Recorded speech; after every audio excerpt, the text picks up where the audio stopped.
고린도후서 4장에 보면은 사도 바울은 지난날의 복음의 현장 속에서 싸웠던 자신의 모습을 기억하면서 고린도 교인들에게 이렇게 말씀을 전합니다. 우리가 사방으로 우겨쌈을 당하여도 쌓이지 아니하며 답답한 일을 당하여도 낙심하지 아니하며 박해를 받아도 버림받지 아니하며 거꾸로 뜨림을 당하여도 망하지 아니한다라고 말입니다. 사방으로 우겨쌈을 당하여도 쌓이지 않는다. 이 말은 실은 전쟁 용어이죠. 우리가 전쟁 중에서 적과 대치한 상황 속에서 어느 순간에 적이 우리를 사방으로 우겨쌈을 했다면은 결국은 우리가 포위를 당한 것 아니겠습니까? 그런 상황에 우리 모두가 처해 있다면 방법은 두 가지겠죠. 하나는 생명부지, 곧 목숨을 우리 모두가 부지하기 위하여서 총과 모든 무기를 버리고 적들에게 두 손을 들고 항복하는 방법이 하나 있을 터이고, 또 하나의 방법이 있다면은 죽기까지 싸우는 것입니다. 내 목숨이 다하는 그 순간까지 대적들과 싸워서 장렬하게 전사하는 방법이 있을 것입니다. 이처럼 방법은 두 가지겠지만은 결론은 정해져 있는 거죠. 사방으로 우겨쌈을 당하였다면 적들에 의하여서 결국은 그 전쟁에서 패전할 수밖에 없다라는 것입니다. 이것이 바로 사방으로 우겨쌈을 당하였을 때 결론의 모습입니다. 근데 바울은 이와 반대 의견을 피력하고 있어요. 이처럼 우리가 사방으로 우겨쌈을 당하였다 할지라도 결탄코 쌓이지 않는다라는 거예요. 이 전쟁을 통하여서 바꿔 말한다면은 이렇게 우리가 사방으로 우겨쌈을 설령 당하였다 할지라도 이 전쟁에서 패전하지 않는다는 거예요. 패전하지 않는다는 것은 반대로 승리한다라는 거죠. 왜 우리가 사방으로 우겨쌈을 당하였다 할지라도 적들에 의해서 패전하지 않고 승리할 수밖에 없는가? 그 이유에 대해서 이어지는 4장 7절에서 바울은 이렇게 말합니다. 이는 심히 큰 능력은 하나님께 있고 우리에게 있지 아니함을 알게 하려 하심이라. 여기서 대조되는 두 능력이 있는데 우리의 능력과 하나님의 크신 능력이 서로 대조되고 있어요. 만약에 사방으로 우겨쌈을 당한 속에서 싸웠다면은 우리의 능력으로는 패전할 수밖에 없다라는 거예요. 우리의 능력으로는 우리가 망할 수밖에 없다라는 거예요. 우리의 능력으로는 우리가 결코 낙심할 수밖에 없다라는 거예요. 왜? 사방으로 우겨쌈을 당하였기 때문에 말입니다. 그럼에도 불구하고 우리가 낙심하지 아니하고 박해 중에도 우리 모두가 넘어지지 아니하고 그럼에도 불구하고 우리 모두가 쌓이지 않는 것은 하나님의 크신 능력으로 싸웠기 때문이라는 것입니다. 실제로 바울의 현장 속에서 이런 바울이 그 영적인 현장에서 싸웠던 모습을 우리가 수많은 설교를 통해서 보아하지 않았습니까? 어느 한순간도 자기의 능력으로 이길 수 있는 순간이 한순간도 없었어요. 그럼에도 불구하고 모든 전쟁, 모든 그 영적 싸움에서 결국은 승리했던 것을 보게 됩니다. 그 이유가 무엇이었나요? 하나님의 능력으로 싸웠기 때문인 줄로 믿습니다. 여러분 열왕기하 6장에 보면은 아람 군대와 하나님의 백성, 즉 이스라엘 사이에 전쟁이 발발을 했어요. 그런 전쟁 상황 속에서 어느 순간에 이 아람 군대가 엄청난 군사와 말과 병거를 가지고 방금 말했던 이스라엘 백성들을 다 둘러싸버린 거예요. 사방으로 우겨쌈을 당하였던 거죠. 그런 상황을 누가 목격을 했냐면은 엘리야 선지자의 사환, 종이죠. 엘리사 선지자의 사환이 그 상황을 목격한 거예요. 그 현실을 보면서 엘리사 선지자에게 사환이 이렇게 말하죠. 내 주여, 내 주여, 우리가 어찌하리까. 여러분이 이 말이 의미하는 말을 여러분 탄식을 통해서 분명히 짐작할 수 있을 것입니다. 지금 적들과 대치한 상황 속에 있는데 이 아람 군대가 수많은 말과 병거와 군대를 통해서 우리를 다 사방으로 우겨싸움을 당하고 있어요. 그런 상황 속에 있다면은 내 주여 우리가 어찌하리까, 이 탄식의 소리는 우리에게는 이미 끝났다라는 거예요. 우리에게는 오직 죽음만이 기다릴 수밖에 없었다라는 것입니다.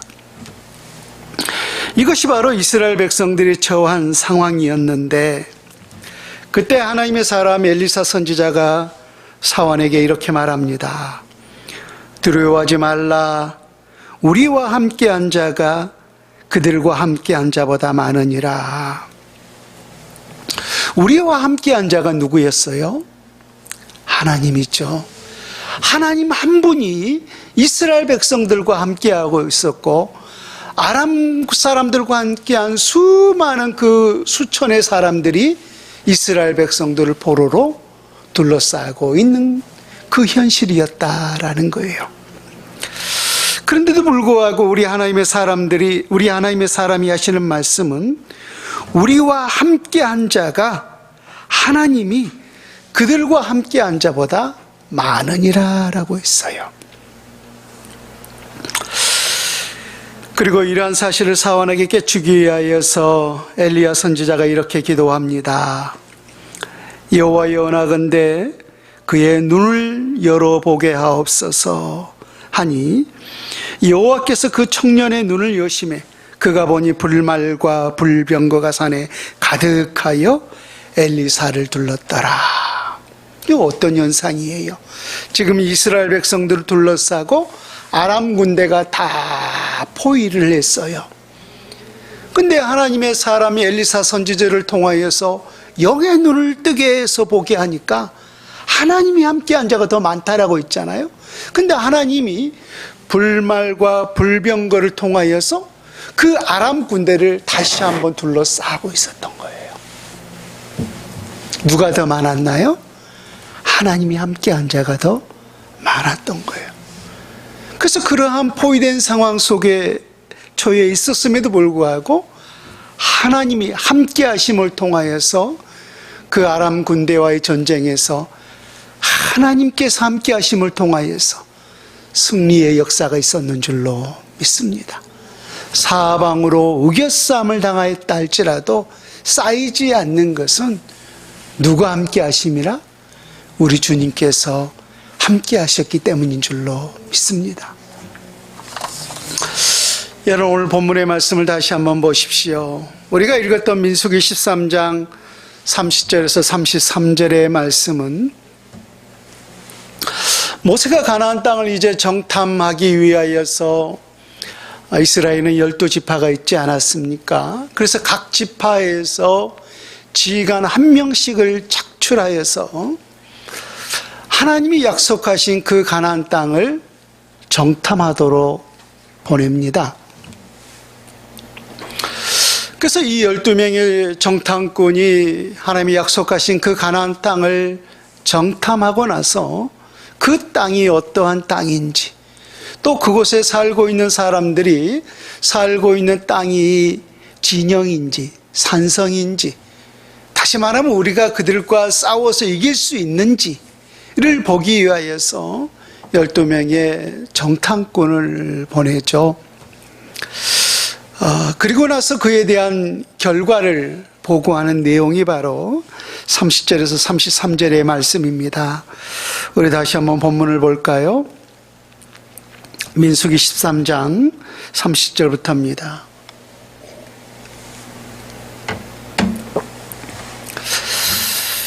갈렙이 모세 앞에서 백성을 조용하게 하고 이르되 우리가 곧 올라가서 그 땅을 취하자 능히 이기리라 하나 그와 함께 올라갔던 사람들은 이르되 우리는 능히 올라가서 그 백성을 차지하지 못하리라. 그들은 우리보다 강하니라 하고 이스라엘 자손 앞에서 그 정탐한 땅을 악평하여 이르되 우리가 두루다니며 정탐한 땅은 그 거주민을 삼키는 땅이요 거기서 본 모든 백성은 신장이 장대한 자들이며 거기서 네피린 후손인 아낙 자손의 거인들을 보았나니 우리는 스스로 보기에도 메뚜기 같으니 그들이 보기에도 그와 같았을 것이니라.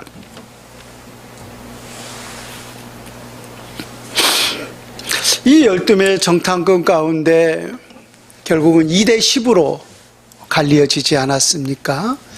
근데 2명의 정탐꾼은 보고하기를 우리가 그 땅을 차지하자라고 했어요. 우리가 함께 그 땅을 차지하자. 하나님이 함께 하심을 통하여서 우리는 그들과 싸워서 이길 수 있다라고 했어요. 그에 비해서 10명의 또 다른 정탐꾼은 한마디로 이렇게 말하죠. 그들에 비하면 우리는 메뚜기에 불과한 존재들입니다. 이 말이 의미하는 바가 무엇이겠어요? 그들에 비하면 우리는 너무나 약한 존재라는 거예요. 그래서 이 전쟁에서 결코 우리는 싸울 수가 없다라고 하는 것이 바로 10명의 정탐꾼의 모습이었던 거죠. 여러분, 이 10명과 2명, 이 12명은 다른 현실을 보았을까요? 아니면은 같이 함께 다니면서 똑같은 현실을 눈으로 보았을까요? 짐작할지언데 그들은 10명과 2명이 나누어지질 않았어요. 같이 한 번에 다니면서 똑같은 상황을 똑같은 눈으로 목도했던 바예요. 그런데도 불구하고 왜 2명은 그 땅을 차지하자, 우리가 싸워서 이길 수 있다라고 말을 하고, 왜 또 다른 10명은 우리는 그들에 비하면 메뚜기 같은 존재입니다, 우리는 결코 싸워 이길 수 없습니다 라고 이러한 나약한 말을 했을까요? 그들의 중요한 것은 현실이 달랐기 때문이 아니라는 거예요. 똑같이 12명 정탐꾼이 그 땅을 정탐하면서 함께 거닐고 함께 먹고 40일 동안 거닐면서 똑같은 현실을 보았던 거예요. 근데 왜 그렇게 달랐을까요? 2명은 약속의 말씀을 붙잡았던 거죠. 하나님이 함께 한다는 그 현실을 보았던 거예요. 육신의 현실을 보는 것이 아니라 영적 현실을 보았던 것입니다. 그에 비해서 10명의 정탐꾼들은 그 영적 현실을 보는 것이 아니라 육신적인 현실을 보았기 때문이에요. 여러분, 2021년 이제 딱 1분 남았습니다. 우리 현실을 본다면은 올해뿐만 아니라 작년에도 그렇죠. 우리가 코비드19, 그러니까 코로나19가 19년부터 발병하지 않았습니까? 19년, 20년, 21년, 무려 21년 갈수록 더 심해지고 있는 상황인 거죠. 그래서 2021년에는 코로나가 우리 모든 삶을 다 우겨쌌어요. 그렇죠? 우리의 가정, 우리의 직장, 우리가 살아가는 모든 삶 다 코로나 아닙니까? 애들 학교 갈 때도 코로나 조심해라. 직장에 있어도 모든 직장 생활하는 사람들 코로나 조심하세요. TV만 틀면은 코로나 몇천 명, 코로나. 저 미국에도 영국에도 아프리카에도 온 세상을 다 코로나로 우겨쌈을 당하였어요. 우리 사람들이, 우리 하나님의 사람들이나 세상 사람들이나 똑같은 거예요. 그래서 이 코로나가 온 세상을 쌓여버리니까 특별히 이 소상공인들, 장사하는 모든 사람들에게 가장 큰 피해가 있지 않았습니까? 그래서 그 모든 사람들이 하는 말이 다 불평과 불만이 가득해요. 우리 어찌 사라고. 지난번에 어디 식사할 기회가 있어서 식당을 가니까 이걸 찍었는데, 그 뭐죠? 이 QR코드를 찍었는데도 또 가서 또 확인하는 거예요. 2번, 3번. 요즘에는 이제 그 뭐죠? 백신을 안 맞으면은 아예 이제 출입도 안 되더만요. 물건도 못 사러 가요. 물건도 못 사러 가고, 참 이런 세상이 되어버렸어요. 한마디로 사방으로 다 이 코로나로 우리 모두는 우겨싸움을 당하고 말았어요. 그래서 이 현실을 보면은 이것으로 인하여서 모든 사람이, 우리 하나님의 사람들조차도 이 현실로 인하여서 낙심할 수밖에 없고 쌓일 수밖에 없고, 이것으로 인해서 우리 모두가 망할 수밖에 없는 현실이 되었다라는 것입니다. 여러분, 그럼에도 불구하고 오늘 사도 바울이 우리에게 하는 말이 있는데, 쌓이지 않는다는 거예요. 망하지 않는다는 것입니다.